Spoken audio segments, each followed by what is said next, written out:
Greetings. I'm your host, Nzube Ufodike on Slave Storiez. And this episode I'd like to introduce to you now is on acceptance and protection. It's a very serious matter. It goes beyond the superficial discrimination that we face as members of the queer community within many societies, but it demonstrates how some of these prejudices can lead to other more structural and in sometimes deadly outcomes. We talk about what's happening in Ghana with respect to the LGBTQ community last year.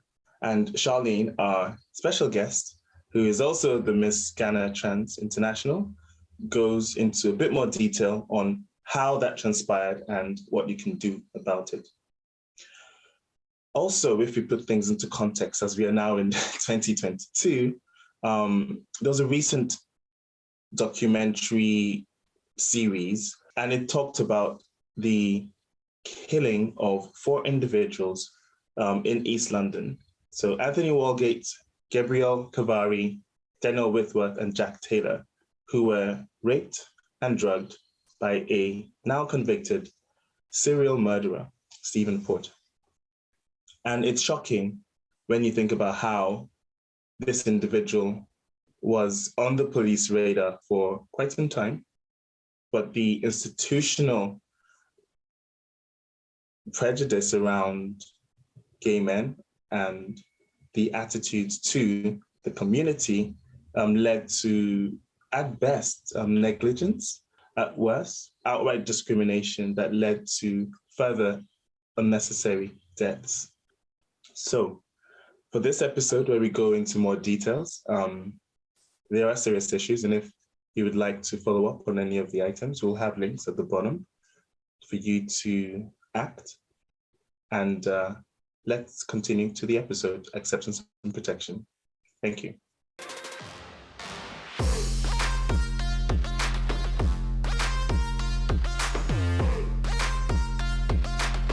Welcome to Slave Storiez, a brand new show that spotlights inspiring individuals and initiatives championing diversity in their own unique way while slaying in their lane. I'm your host, Nzube Ufodike, and here we shine a light on ignored, forgotten, and in some cases, erased his and her stories while making space for inclusive narratives that challenge stereotypes and increase visibility.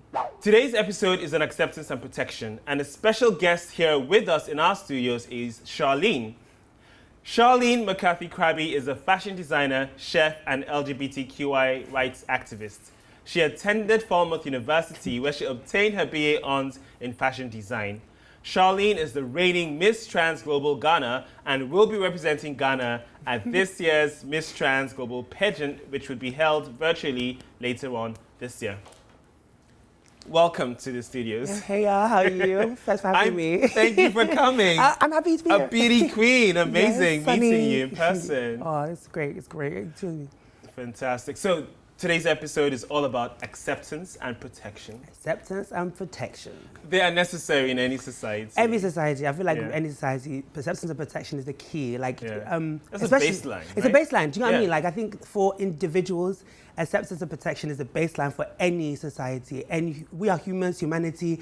Acceptance and protection for always baseline. But unfortunately, that is not the case for everyone.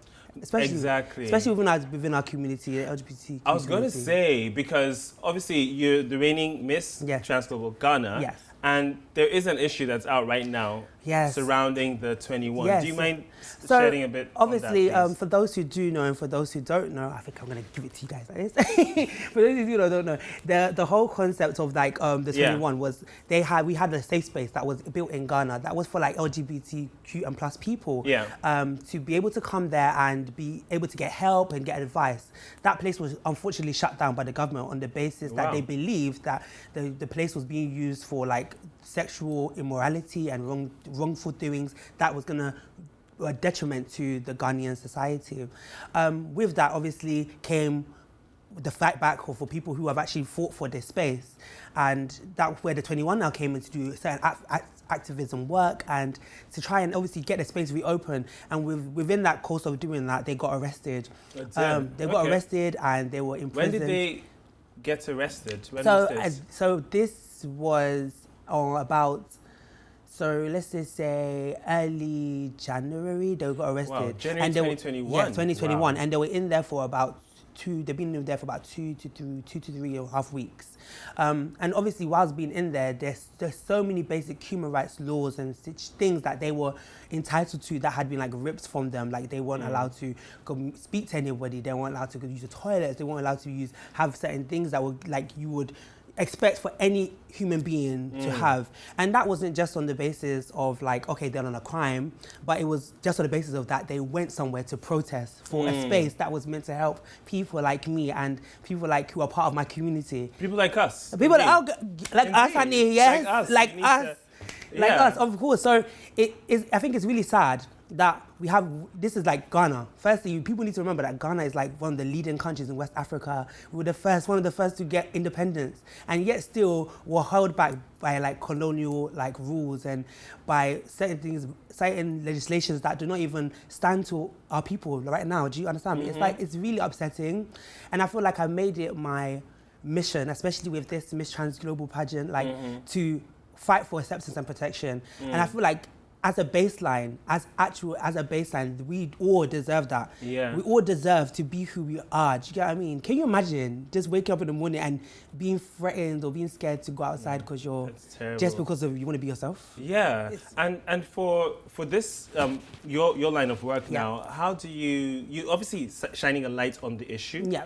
And what sort of traction have you seen? What's the sort of attention that's in the media around this particular issue? It's quite sensitive, especially the fact that like initially before, I never actively went out and told people I was trans. Some people, if you knew, and some people didn't know. But then now it's like you're taking this role and you're trying to stand up for your people and people that are just like me. And then you find people who would say they're for you and you now realize they're not for you and then they're actually against you. It makes you also, I think it's quite hurtful because it now makes you see that you have this, okay, like for example, for me, I have this perception that like everybody is amazing. Everybody has the capability to be amazing. Everybody can be loving and caring. But then it's like really like outlined that that's not the case. Yeah. This world is actually really, really cruel.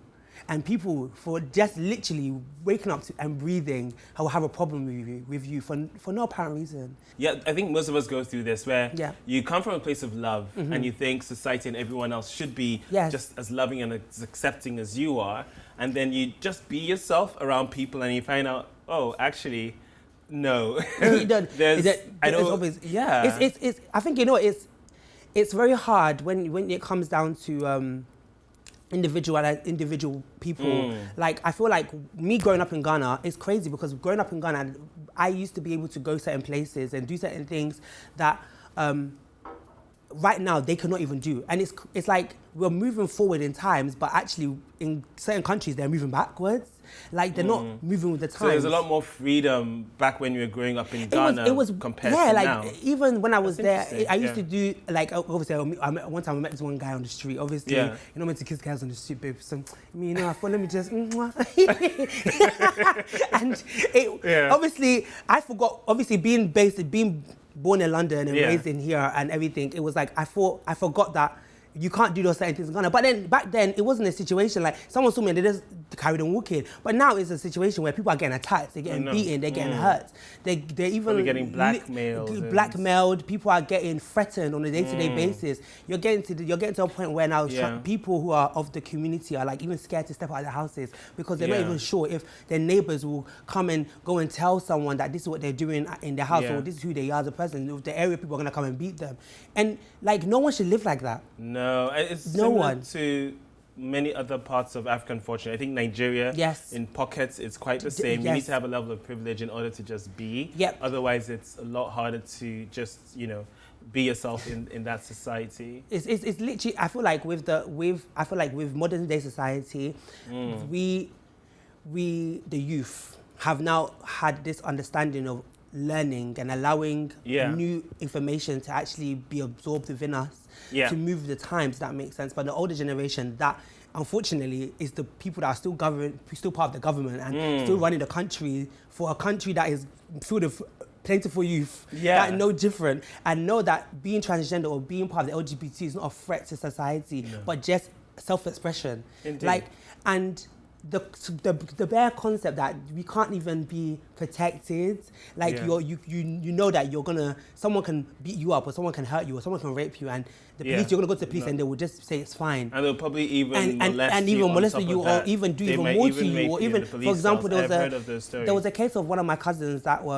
I know of. So she's really a friend, but I call her my cousin because we're kind of family friends. And she basically had a situation where she was raped by a gentleman. Obviously, she's part of the LGBTQ community. And we went to the police to go and basically report it. And they actually ended up arresting her. And you're sitting there and you're thinking, like, they actually end up arresting this woman who has actually, all she's done is basically come in to ask for help. Like, common help, do you get what I mean? And then we all sit here and say that we are humanity. That's not humanity. Not caring for one another is not humanity. It needs to be more acceptance and more protection. More acceptance, more protection is definitely needed. And I personally believe, like, without those two factors, we can't get the things that we want, like legislation's changed, or us having our rights, or stop having certain things in, like, in Parliament or in law, in the laws in our country, without acceptance and protection. If they can't accept us for just being us, just being ourselves, literally authentically me, then how are you ever going to protect me? And then the truth of the matter is, I do deserve protection because I'm human too. You deserve to be happy and you do deserve protection. Thank you, Charlene, for those really heartfelt contributions. Moving over to our resident psychologist, we're going to respond to some questions sent by you, our audience at home. Don't go away.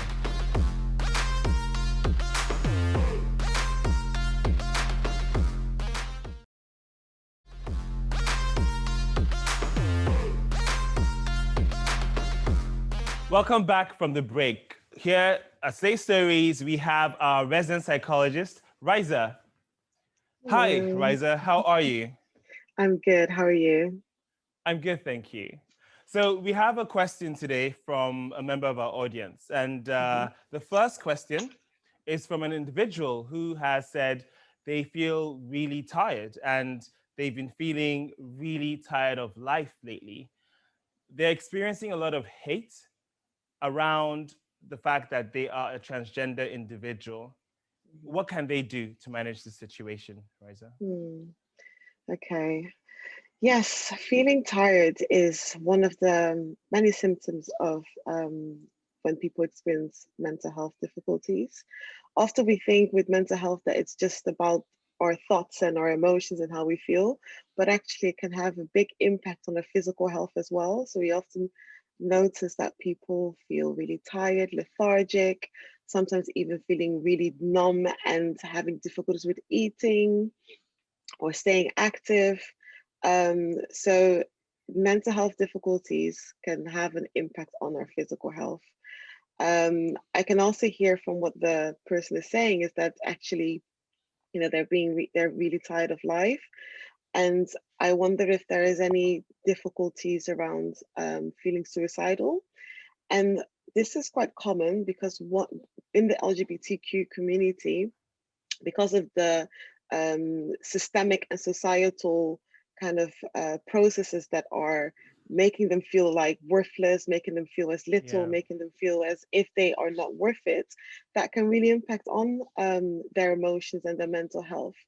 And these kind of feelings of feeling tired, feeling not worthy, feeling like there's no point, when those kind of things get exacerbated and are around for a long time, it can lead to suicidal feelings.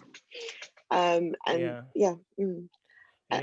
say there's also so many amazing trans role models. So I guess if they can look to some of these for inspiration, that might also help. There are people that are doing amazing things across pop culture, the world of business, etc.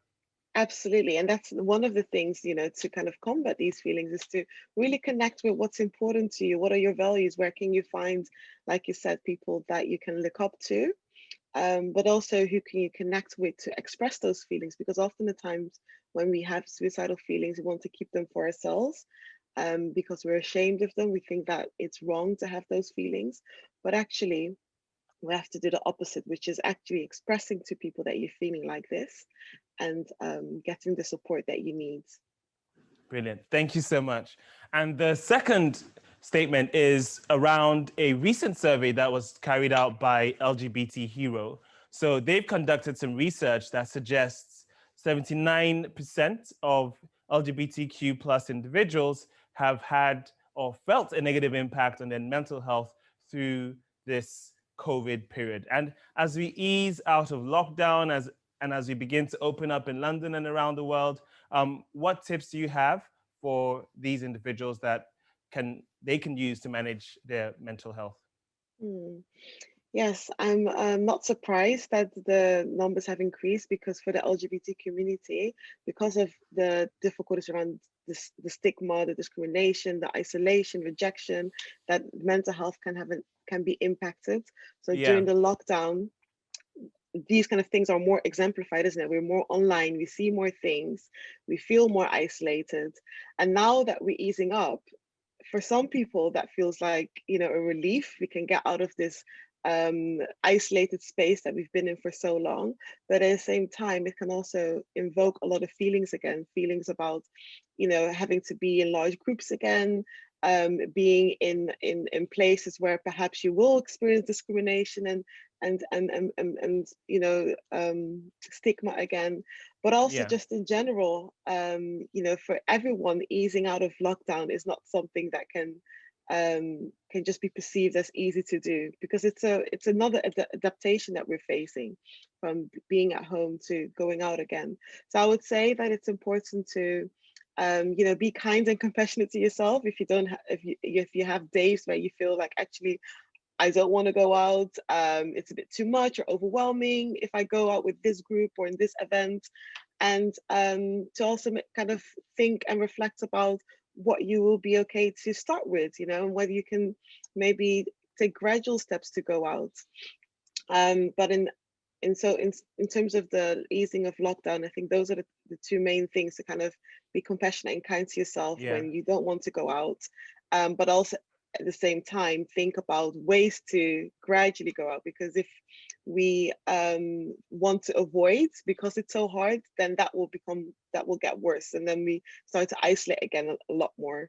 So yeah, try and do some gradual steps to go out, and you know, think of what would be safe for you to do and feels comfortable for you, and then you can increase it. Brilliant. So thank you so much, Riza. You heard it direct. Ease yourself into it. Be kinder to yourself. That's all we have time for in this segment. So don't go anywhere, because right after this segment with our resident psychologist, we're coming back to the studios with Charlene. It's Uzube on Slay Stories.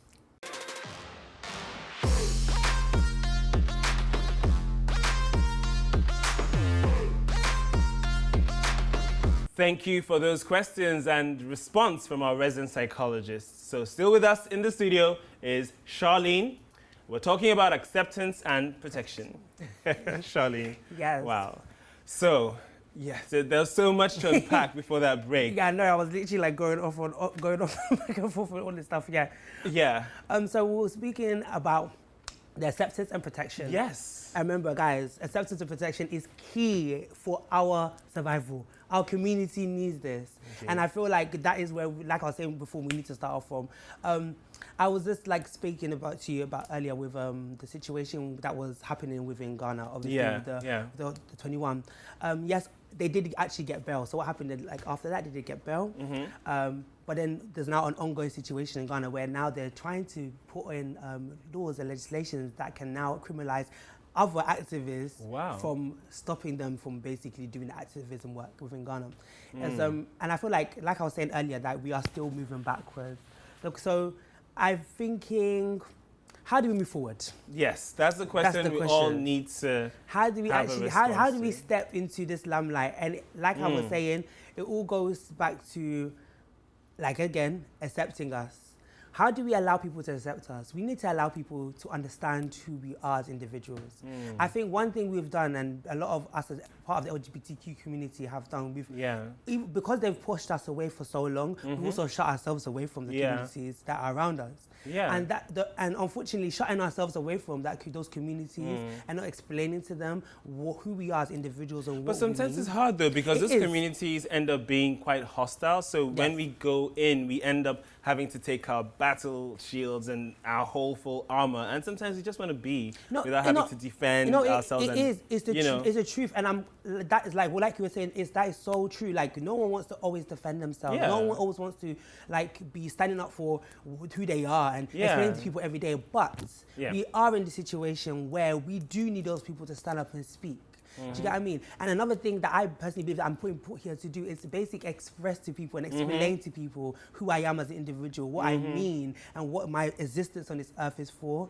And I feel like with those attributes that everybody coming together explaining, these will help. It's going to be hard. And I'm going to say this to everybody, it's going to be hard. Like, the concept that we're going to go forth and to explain to people who we are all the time is going to be difficult, but we have to do it. And if we don't do it, we're never going to be free. Do you get what I mean? We're never going to be in that space where we want to be who we are. Do you get what I mean? So like I said, come forth, guys. It's going to be a tough road. And like I said to everybody, it's going to continue to be a tough road. Things don't happen overnight. Do you get what I mean? Like I was telling one of my fellow Ghanaians like the other day when I was addressing them, was like, yes, the president is basically saying that he's not going to change the laws. But guess what? He's only there for 4 years. That is so much realness. We need to follow you. Where can we find you? Where can the children learn more about what you're doing? Honey, so Mother is on all social media platforms at Shah MC Krabby on Twitter and Instagram. Follow my clothing line as well at MNC_line, and definitely follow the Miss Trans Global pageant as well, so you will see me there. I'm glowing. Miss Trans Global Ghana.